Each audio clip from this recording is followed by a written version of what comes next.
Hey people, it's Chikesea. Welcome back to the channel, or welcome if you're new. Today, I need to clean my room, so... I know you might be looking and you're like, Chikesea, that's actually a clean bed. You actually have your room on ice.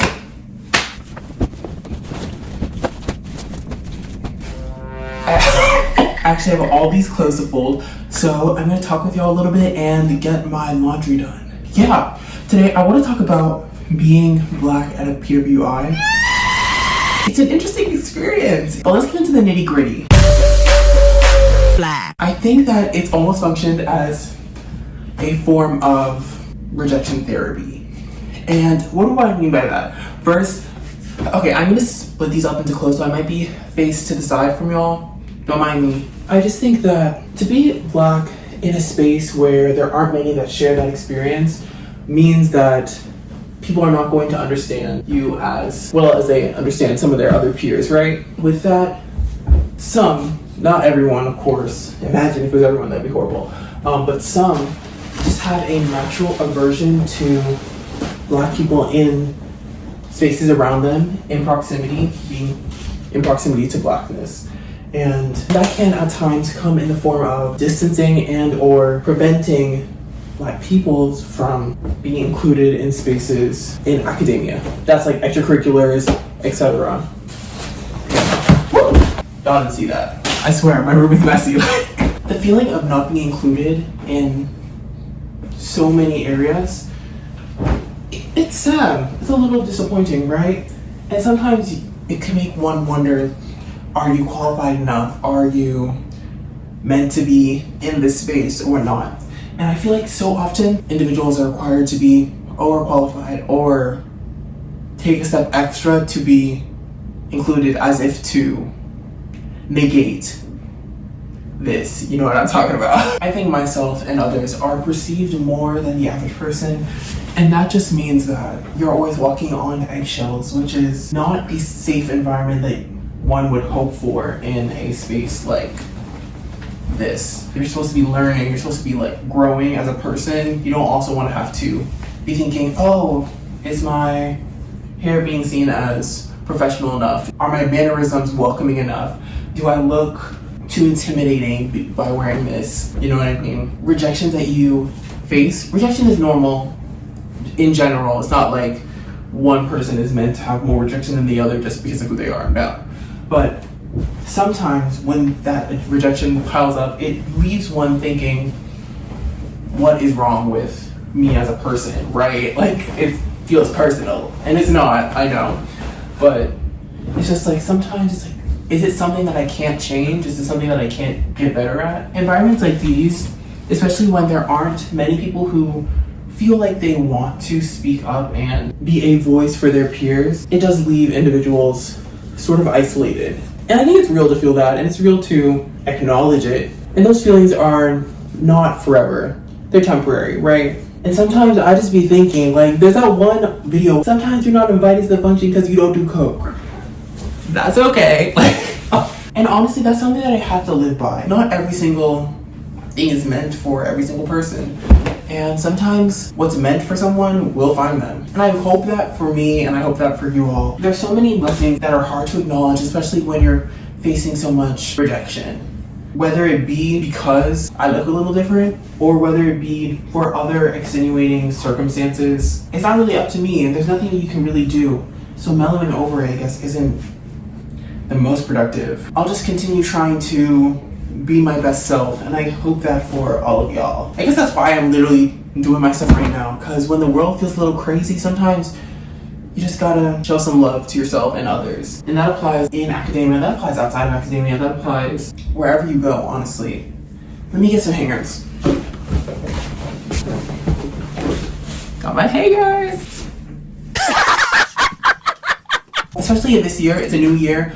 This is low-key gonna be a year where I'm as bold as I can be, and I allow myself to flourish where I'm meant to flourish. Because sometimes when things don't work out, another door is just being waited. Oh, when one door closes, another door opens, right? So I am gonna believe that because that's true. And whatever the next steps may be, I'm just gonna embrace it. I guess we gotta do that, because without that, where are we? quite literally. Left to do whatever. Okay, this shirt is really not staying on. Goodness. Okay. It's looking lopsided to y'all too, right? I'll come back to it. And I think every single day I just need to be thinking as positive as possible. I think that's gotta be the objective. I found that when I think positively, I end up doing more. Like today was a rough day, y'all. Like this morning, I woke up late, forgot an assignment. Not even like didn't do the assignment, I forgot it in my apartment. Forgot in my apartment, went to class, was late to class. I'll just have to take the day as it comes. But from that, I was like, yeah, no, today's not gonna be a bad day because I decided my days are bad. Like, what? No. Please, as if no one else is deciding whether my days are bad but me. So I was like, okay, we're gonna film a video. That's what we're doing. And we're gonna just chill out. I'm going to try in 2026, or I'm just gonna try in general moving forward to not have bad days. Of course, that's idealistic. Everyone has bad days.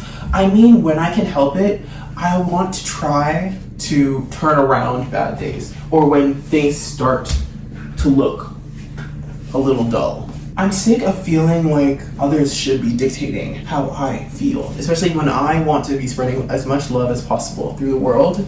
There's no way that someone who could be hateful, something that might have been outside my control, something that are just mistakes, there's no way that I can let that bog down my day. For how long? Is it by force? Right. I'm just gonna be doing my thing. We are gonna be doing our thing. Goodness, how many shirts do I have to hang up? In a world where a person's expertise is often questioned if they look a certain way, do a certain thing, and that's not just supposed to be like based on that, just like based on so many different things. If you don't fit a particular set of characteristics, then your expertise is undermined. And for what? Given the fact that people let societal structures dictate their own truths, why should I be taking them seriously? And I don't mean that in a dismissive way, of course. No, never. I mean that in a way, if someone else is going to let disdain lead their life, I can't let that rub off on me. And there are so many missed opportunities when that is the case. You just miss opportunities that being happy or being, one second, open-minded would lead you towards. What is going on here?